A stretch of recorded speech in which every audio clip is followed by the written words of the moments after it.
안녕하세요. My name is Deimantė and I'm an international business student here in Vilnius University Business School. And I'm the first person to go to a dual degree program in Seoul Wusong University in South Korea.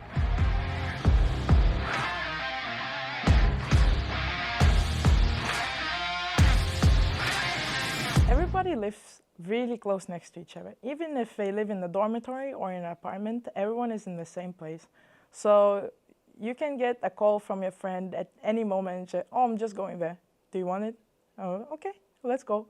So it really comes back to the childhood. You don't really plan to go somewhere. You just do it and go. We went and visited so many just random restaurants around us or coffee shops. The coffee in Korea is so popular and so good.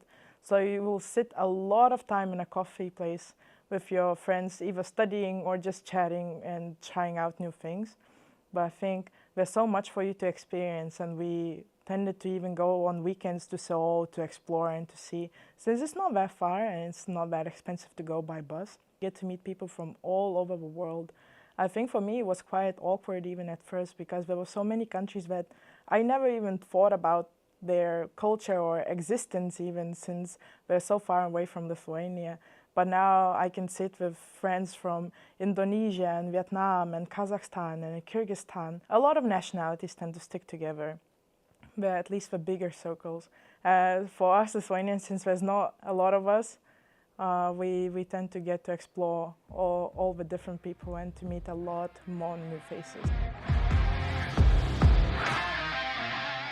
I think to get this opportunity, you obviously have to have good grades and to participate a lot in university activities and to, in general, have a lot of motivation to show to the coordinators when you're applying that you really want to do this program and that you are the one who should go.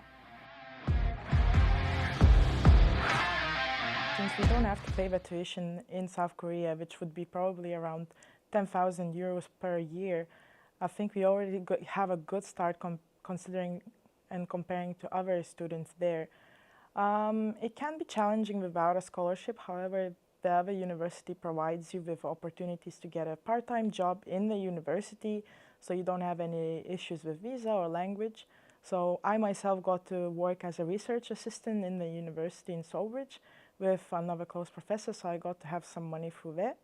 However, I would say in Daejeon, in the city that the university is in, the living expenses are actually not that bad.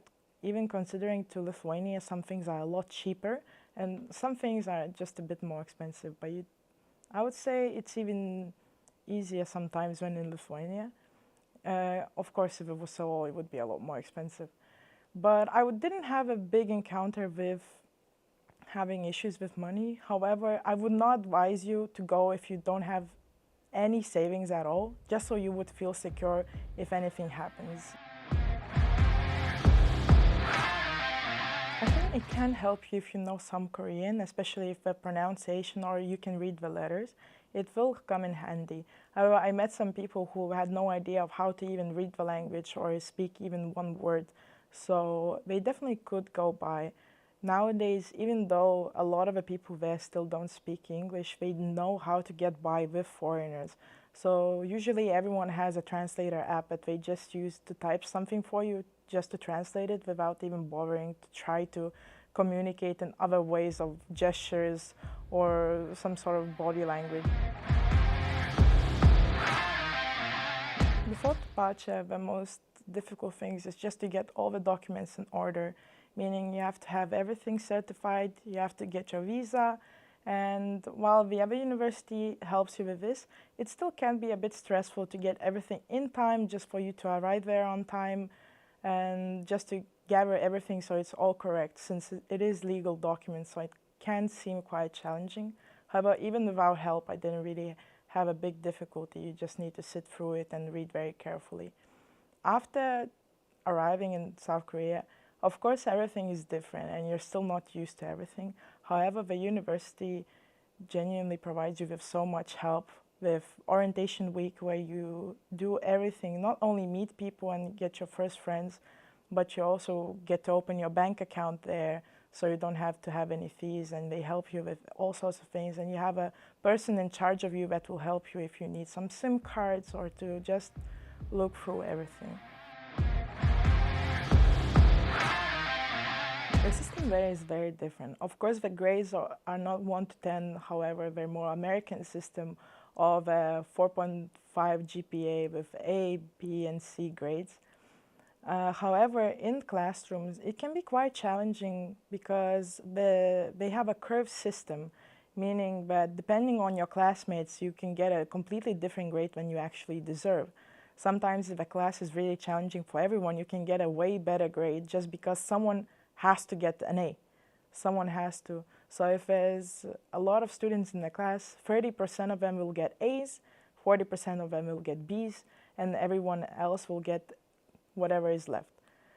Based on this, it can be quite good if a class is really hard, but it can be quite difficult if a class is really easy, since everyone should get a 10 or an A, but not everyone can, so there can be quite some competition.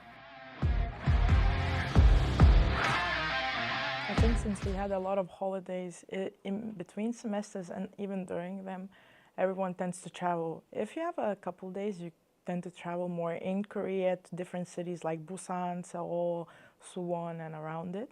However, during winter holidays, summer holidays, I got some opportunities to travel to Japan and to Philippines and to Jeju Island in South Korea as well. So I think it gives you such an opening since you're already there in such a faraway place. You got the opportunity to travel to countries I probably wouldn't have gotten to visit for many years in the future until I actually got a job and got a lot of money.